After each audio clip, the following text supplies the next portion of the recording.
Padamu, engkau adalah Petrus, dan di atas batu karang ini aku akan mendirikan jemaatku, dan alam maut tidak akan menguasainya. Gereja bukanlah ide daripada manusia. Gereja adalah ide yang datangnya dari Tuhan Yesus sendiri. Dan hari ini saya mau untuk saudara belajar mengenai apa sih itu gereja, sehingga saudara bisa mengerti dan mengenal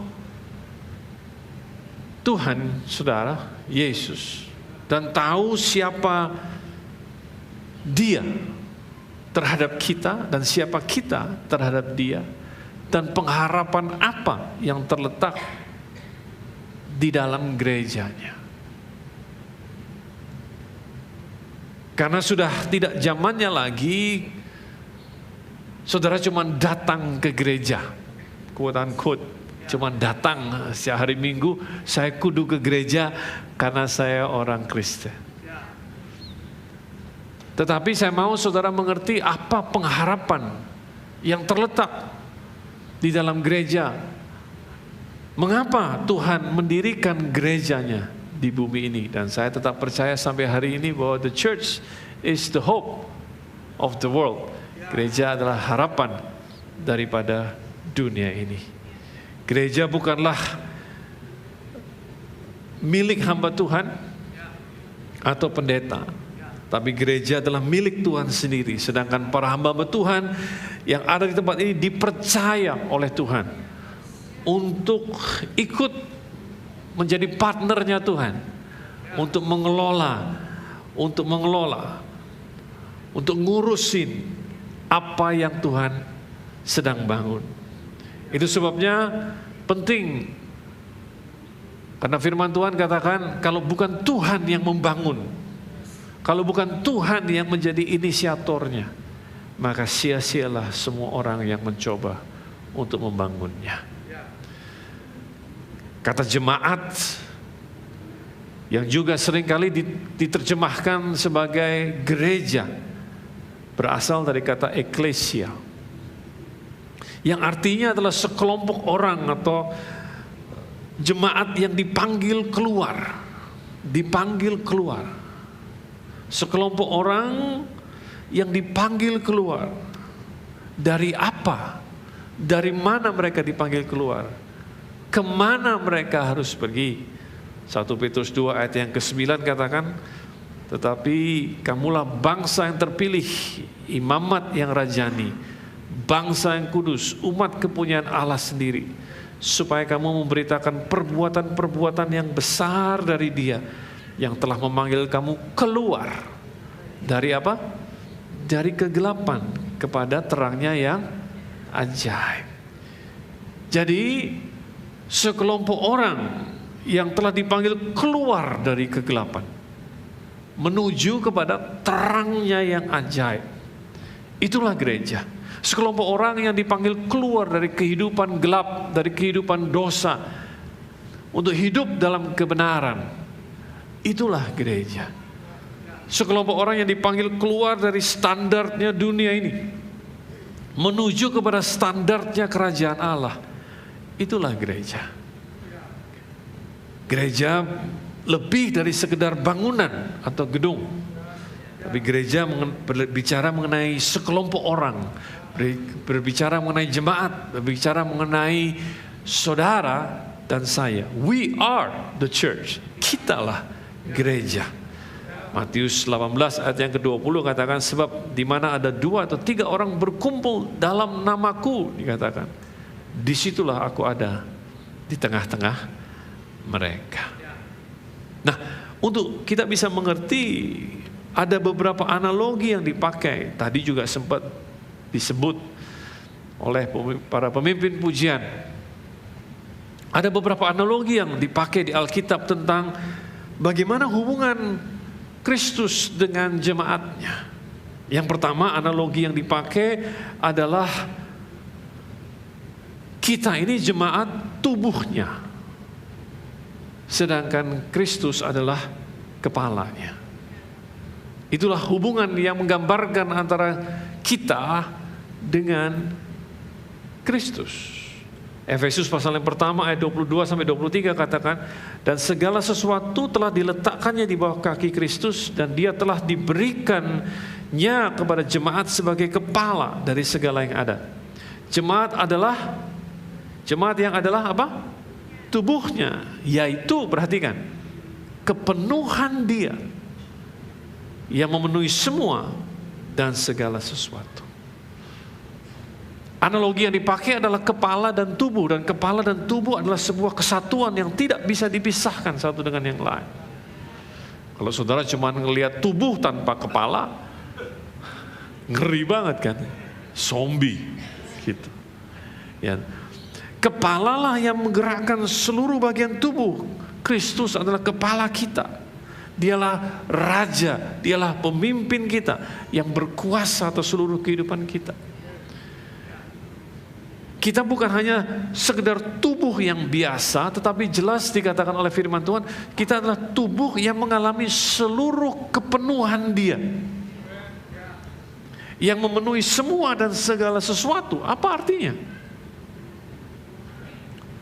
Sebagai tubuh yang memenuhi semua kepenuhan Dia,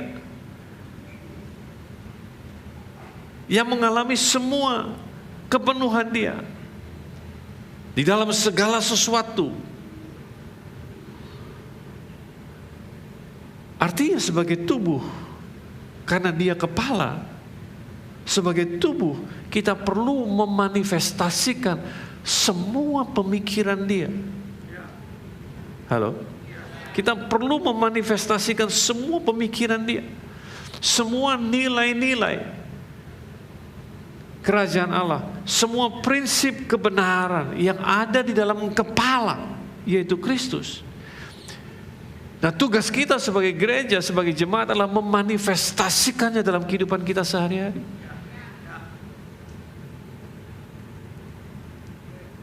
God is love, Tuhan itu kasih. God is light, Tuhan itu terang. And God is life, Tuhan itu kehidupan.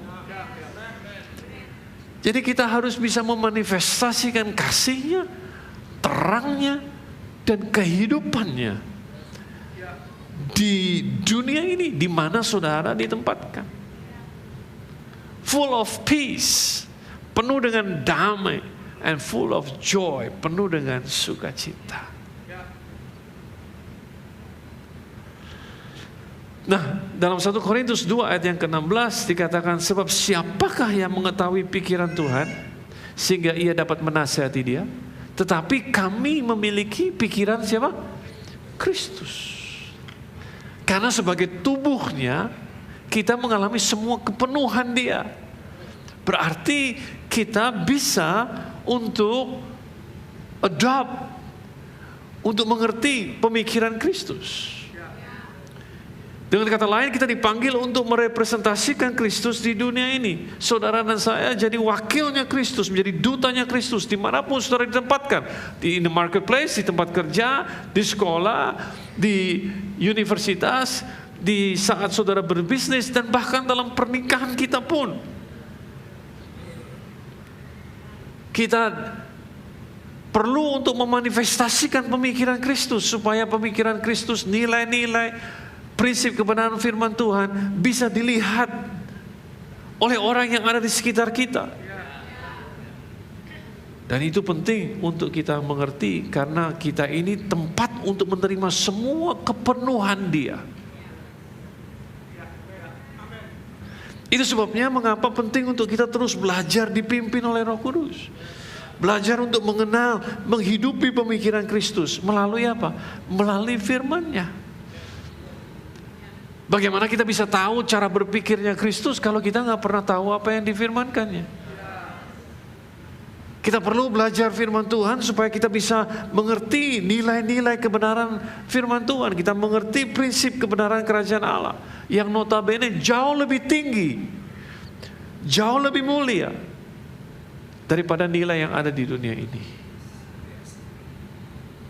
Gereja juga harus menjaga standar moral kerajaan Allah dan tidak menjadi serupa dengan standar moral dunia ini. Roma pasal yang ke-12 ayat yang ke-4 sampai ayat yang ke-8 katakan, sebab sama seperti pada satu tubuh kita mempunyai banyak anggota, tetapi tidak semua anggota itu mempunyai tugas yang sama. Demikian juga kita, walaupun banyak, adalah satu tubuh dalam Kristus, tetapi kita masing-masing adalah anggota yang seorang terhadap yang lain. Demikianlah kita mempunyai karunia yang berlain-lainan menurut kasih karunia yang dianugerahkan kepada kita.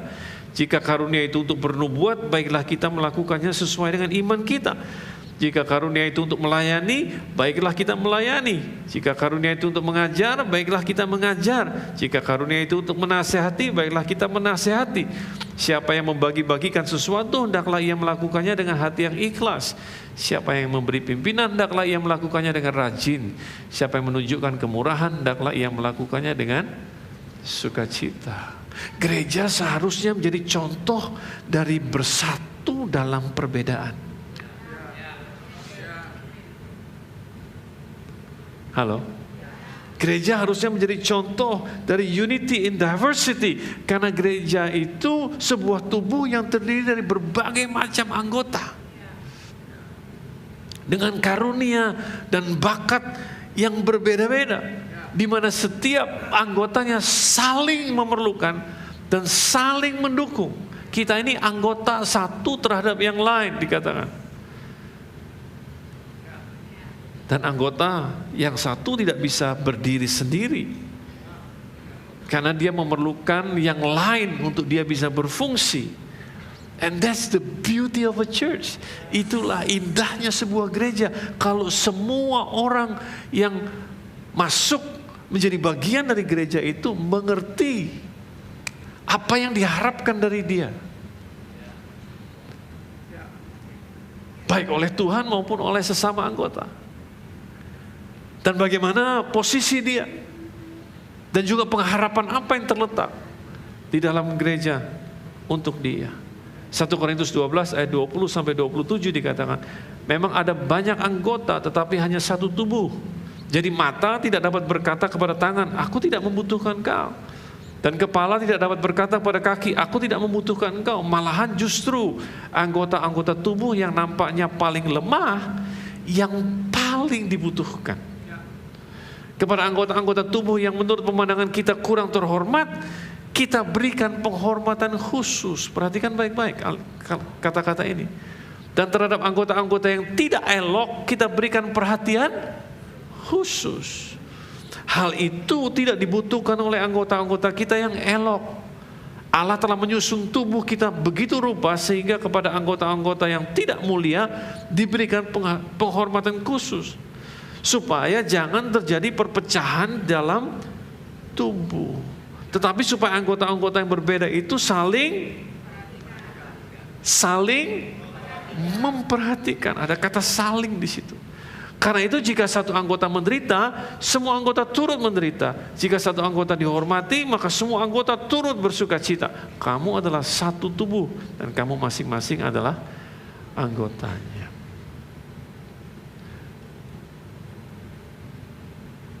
Menarik sekali di ayat 25 dikatakan supaya jangan terjadi perpecahan di dalam tubuh. Kenapa seringkali terjadi perpecahan di dalam tubuh, di dalam gereja? Karena ini tidak dilakukan. Karena di sini dikatakan dengan jelas, anggota yang kurang terhormat seharusnya diberi penghormatan khusus. Anggota yang tidak elok, kurang elok, diberikan perhatian khusus. Sedangkan yang sudah elok, dia nggak butuh diperhatikan. Jadi jangan nuntut untuk diperhatikan. Halo? Dia yang sudah terhormat tidak butuh untuk diperhatikan. Jadi jangan nuntut untuk diperhatikan lebih. Nah, kalau saudara anggota yang paling elok, kalau saudara yang paling oke hidupnya, yang posisinya mungkin lebih tinggi daripada yang lain, yang mungkin secara financial, secara keuangan saudara lebih tinggi di antara yang lain, jabatan saudara juga lebih tinggi di antara yang lain, saudara mungkin yang paling bertalenta, jangan eksklusif. Jangan kemudian saudara memutuskan untuk memisahkan diri dari yang lain. Aku gak butuh mereka. Aku harus dihormati di sini. Aku harus duduk yang paling depan. Aku harus dipuja-puji. Enggak. Saudara gak perlu. Justru saudara dibutuhkan untuk memperhatikan yang kurang mulia. Saudara dibutuhkan untuk memperhatikan yang kurang elok. Saudara dibutuhkan untuk menolong mereka yang lemah. Untuk mengajari mereka yang kurang terhormat.